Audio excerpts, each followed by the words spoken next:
So really excited to come to you guys today and talk about what every clinician needs to know about oncology. Really quick before I dive into that, a couple things coming up with ICE. So Runner Online, or Clinical Management of the Runner, is starting today. I actually have no idea if there's even spots left, but that does start today if you want to jump in on that before they get going tonight. We have persistent pain coming up August 9th, starting the next cohort. And I think there's a bunch more starting in like September if you're looking ahead a little bit. And then for live courses, there's a ton. Check the website. We've got lumbar coming up July 17th in Charlotte and the 24th in Santa Barbara. Total spine, July 24th in New York. And then fitness athlete live, July 31st in both Missouri and Hollywood, Florida. It's going to be a little warm, but it's going to be an amazing time. Go to the Sunshine State. So jump on those. All right. So we don't learn a lot about oncology in PT school, or at least I didn't. I basically learned all of the contraindications, which is like everything for treatments, but they're mostly passive stuff that we don't really do anyways. I really hope no one's like worried about cancer being a contraindication for ultrasound at this point. But what do we need to know? Rather than just blowing past when someone checks the box for a history of cancer or even potentially current cancer. Ever since I am certified in oncology for a couple of years now. And ever since I got certified and started asking more questions and digging deeper, the number of people that they're coming in for shoulder pain, but they actually are currently going through cancer treatment, or I realized that a lot of their shoulder stuff is actually from side effects of cancer treatment, is what started making me dig even deeper into this. So let's start with, why is it important to know this stuff, other than the obvious, like if you have that patient?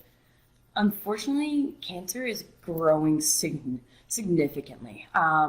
All these stats, I'm going to kind of look off to the side and read my notes so I don't mix up any of the stats. I'm not going to go too deep into stuff today, mostly to keep it at a 15-minute. This could be an hour-long talk, easy. But it is growing. So there's an estimated 2 million new cases in the U.S. as of last year, so they haven't updated the stats recently. And then as of January 2019, an established 16.9 million survivors in the U.S., and that's projected to increase to 22.2 million by 2030. The one that kind of shocked me a little bit, I wish it were more surprising actually, but approximately 39.5% of people will be diagnosed with cancer at some point during their lifetime.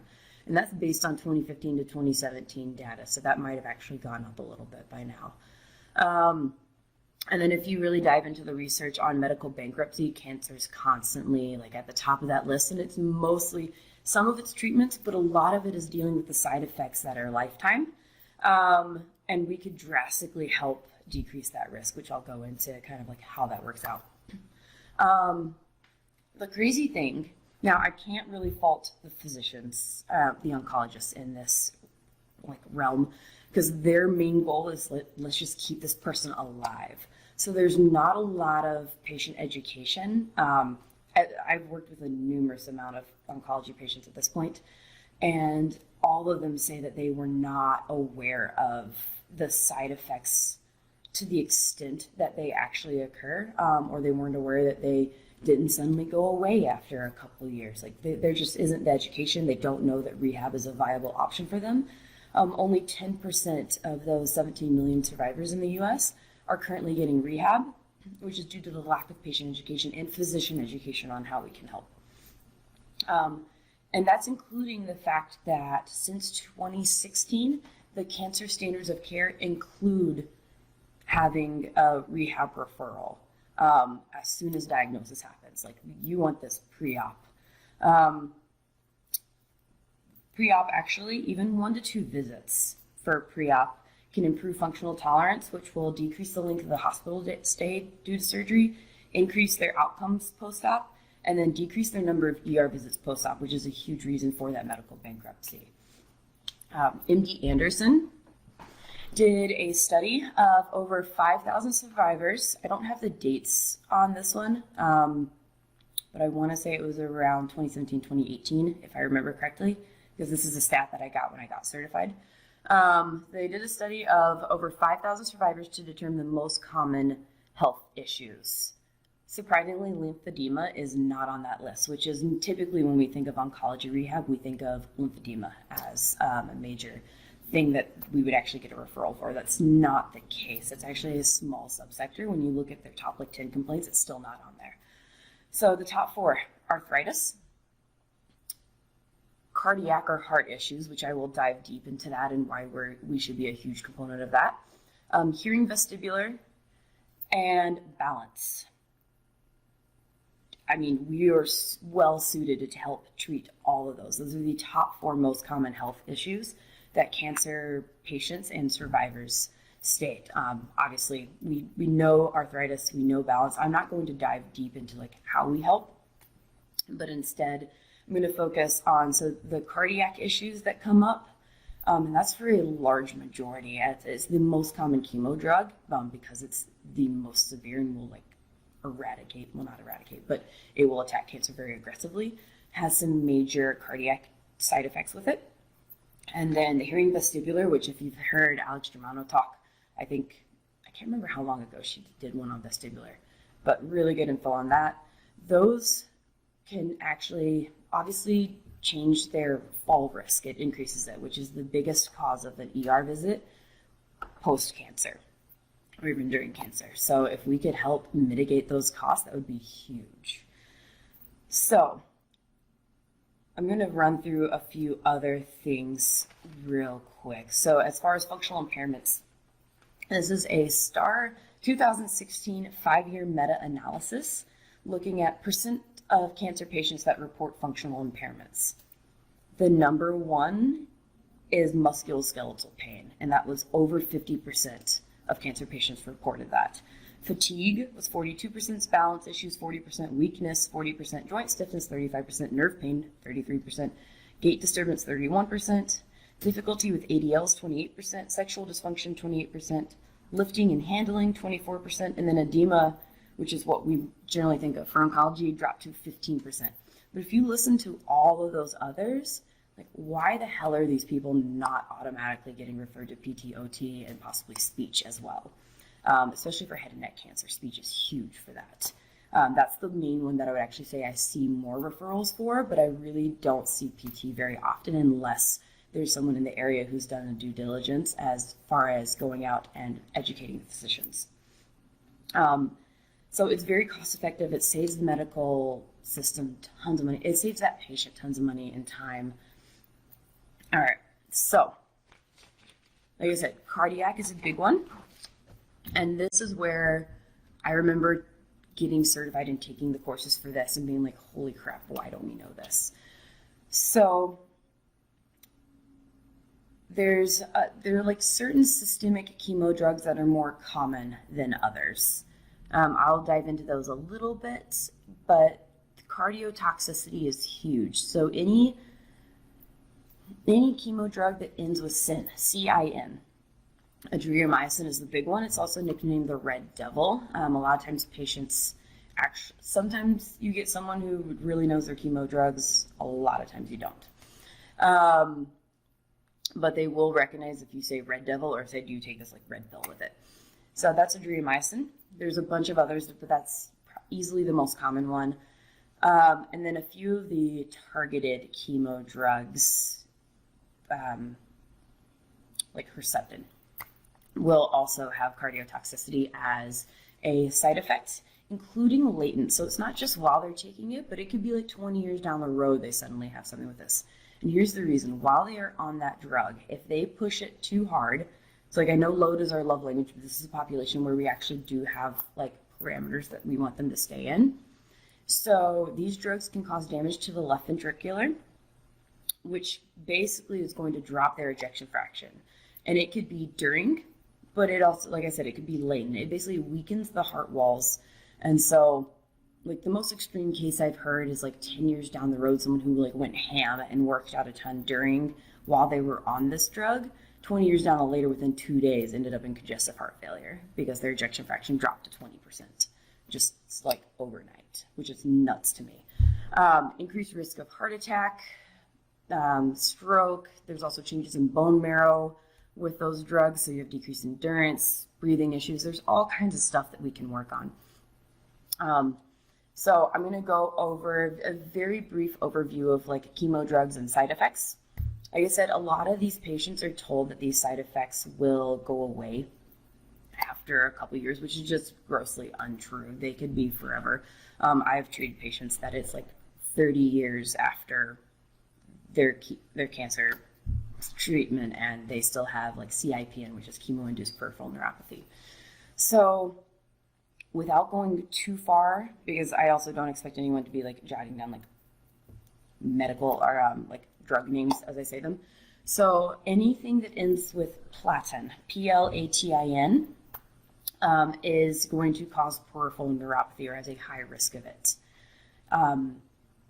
Anything, like I said, with CIN is going to be cardiotoxic. You need baseline heart tests for those patients. You need endurance, heart rate, like what is all of that? And then exercise guidelines, which I will go over in just a second. Anything that starts with Taxol is a big one that's very commonly used. That will target the peripheral nervous system. And then anything that starts with V. So those, I have those jotted down because I'd never remember the actual names of those. Vincristine and vinblastin are like the two big ones for that one. Those attack the vestibular nervous system. So you're going to see a lot of balance issues, hearing issues with those patients. And then there's another like group of them that don't really fit in those categories. So 5-FU is relatively common, methotrexate, Zolata, and Gemzar break down mucous membranes, and so you have a huge infection risk and then nutrition issues with those patients. But the biggest one is probably that cardiotoxicity. So for those, while they are in treatment, and this is something that, let's see, I don't even know how many oncology patients I have talked to or like friends. I know one person that actually said like, yeah, my oncologist is really good about like educating me and giving exercise guidelines. That's rare. I mean, I wish it were more common. I hope it's moving that way since that's someone who's a little bit more recent. But during treatment, you'd still want them exercising 3 times a week, at least 30 minutes. So kind of like following those regular guidelines, but you want to keep their heart rate around the 140 to 160 mark. So this is someone who, like, yes, it's amazing when we see people who are like going through cancer treatment, going out and crushing the 5K. Like I get it, it's inspiring. However, if they're on a cardiotoxic drug, we at least need to monitor and make sure that they are not just damaging their heart and then causing huge issues multiple years down the road. So you want heart rate to stay between 140, 160, knowing that that's a little bit of a guideline. So like this particular person that I talked to recently was asking like, well, mine sits around 160 to 180. Is that okay? I was like, well, is it staying steady? Then that's probably okay. Like she's someone who was incredibly active prior. It's not like getting a cancer diagnosis like kicked her in the ass and made her start going hard again. She was someone who was already used to being in that realm and she felt fine with it and was able to stay stable in that 160 to 180 range. Someone who's a little bit more erratic, I'm probably going to want to hold them back and make sure it's something they can maintain pretty well. So you need to know if they check that box and you don't see like drugs listed, I would at least still ask them like, what chemo drugs were you on? Even if it's way in the past, even if it's not the body part that you are working with, because those are all, the ones that I just went over are systemic. I didn't even go over the targeted ones. Those are systemic drugs, so it affects the entire person for longer than just that period of time. Breast cancer. Again, this is going to be a very, very brief overview because there's only so much time. And I'm already at like 14 minutes. Oops, sorry, Alan. So if they are ER positive, which means estrogen positive breast cancer, they are highly likely, almost guaranteed to be on one of 2 types of medications, tamoxifen or an aromatase inhibitor. If they're premenopausal, it'll be tamoxifen. If they're postmenopausal, it'll be an aromatase inhibitor. Though they will have to be on those for a minimum of 5 years for it to actually be effective in reducing risk of reoccurrence. The side effects, If you're premenopausal, it will basically throw you into menopause symptoms. If you were already, or if you were postmenopausal and on an aromatase inhibitor, it is going to exacerbate those symptoms. So a lot of fatigue, joint pain, risk of osteopenia, osteoporosis, increased risk of carpal tunnel, frozen shoulder is a huge one, trigger finger, plantar fasciitis, any of that kind of stuff when we think about like menopausal symptoms. Like I'd say the fatigue, joint pain are probably the biggest ones. So like working with those patients, knowing that will kind of help adjust our plan of care accordingly. And then also, like, I love doing some strength training with those patients, trying to help unload the joints as much as possible to mitigate the joint pain, especially we can. And then I know, I believe Christina, someone with the MMOA, did a really great talk on osteopenia and doing like plyometrics and trying to increase and help bone mineral density with those patients. So definitely something else to consider. All right. 2 more very important things. 1, radiation. You need to know if they had radiation and where it was, because there's going to be a lot of fibrosis. And so say a breast cancer patient, depending on where it was, that's still going to target the shoulder complex. Radiation isn't, unless they have CyberKnife, that one gets really like pinpoint specific, but for the most part, at some point in the radiation treatment, they're going to have a more gross area treated. So that's where the number of times that I've seen someone come in with shoulder pain and then looked at their history and realized, and then asked about radiation, realized it's actually more of a radiation fibrosis. It's not a capsule stiffness. It's not like their pec's not like crazy tight. It's really just that fibrosis from the radiation. You can get a lot of neck stuff, a lot of swellings with head and neck cancers. You can kind of run the gamut with that, but you need to know if they had radiation and where it was. A lot of times they'll have like tattoos because they want to target the same area every single time. And then surgery. If we can get them pre-op, like I said, that is huge. So the more we can actually educate oncologists and other practitioners to try to get patients in the door like immediately so that they have better outcomes afterwards, that would be huge. The other big thing to know, rule of 3s.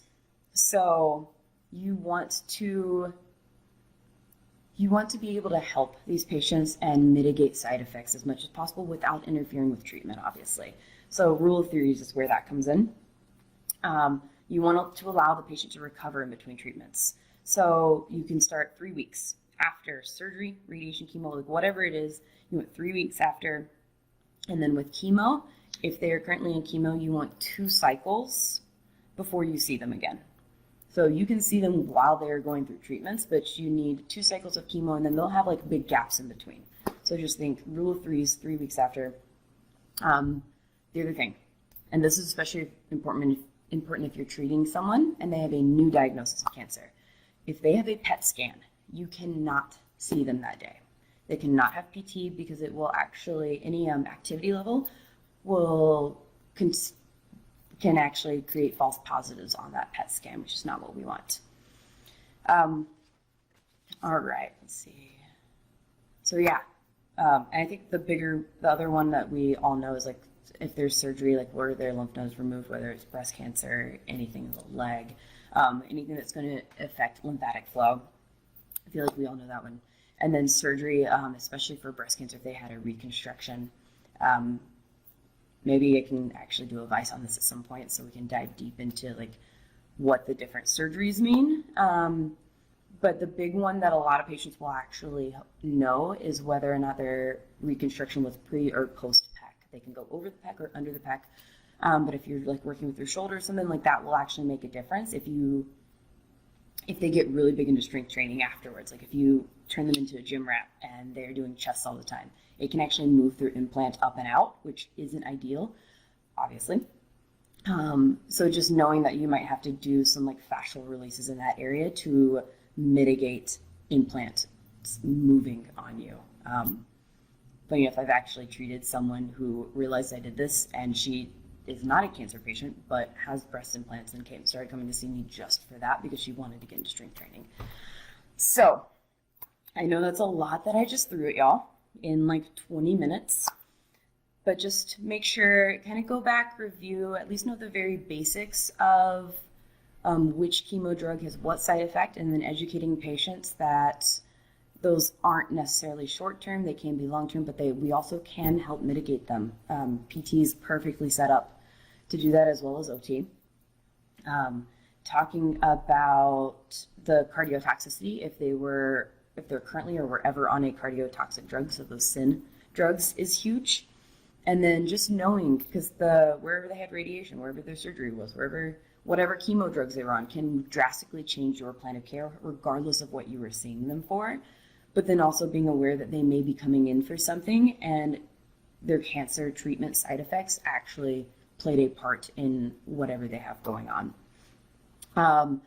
If you have any questions, feel free to shoot them over to me on Move on the Daily is my Instagram handle name, or shoot them through the ICE page, and I'll look for them there. So hopefully you guys found this helpful. Enjoy the rest of your Tuesday, and we will see you tomorrow. Hey, thanks for tuning in to the PT on Ice Daily Show. If you enjoyed this content, head on over to iTunes and leave us a review, and be sure to check us out on Facebook and Instagram at the Institute of Clinical Excellence. If you're interested in getting plugged into more ICE content on a weekly basis while earning CEUs from home, check out our virtual ICE online mentorship program at ptonice.com. While you're there, sign up for our Hump Day Hustling newsletter for a free email every Wednesday morning with our top 5 research articles and social media posts that we think are worth reading. Head over to ptonice.com and scroll to the bottom of the page to sign up.